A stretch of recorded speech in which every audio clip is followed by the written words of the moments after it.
The Internet Governance Forum for Central Africa was an opportunity for us, the civil society organization, government and private sector, to come together in a kind of multi-stakeholder platform and discuss issues that concern the future of the Internet.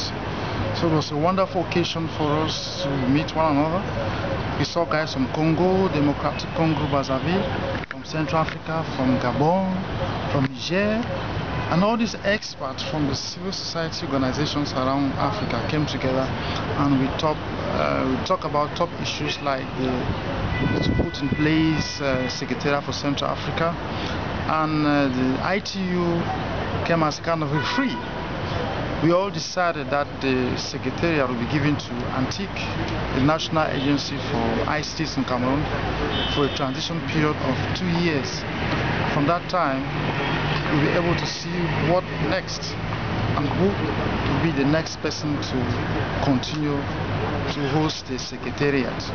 We talk about top issues like cyber criminality in Central Africa.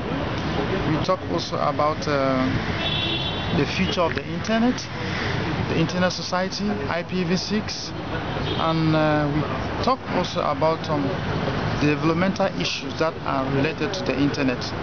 In fact, iVision International was present, and we learned so many things from this forum. We think it's high time for us in Africa always to come together and discuss top profile issues in diverse sectors. So I want to thank you very much, and we will be reporting more on this event in other occasions. You can connect us through YouTube, Facebook or Twitter to have more details on the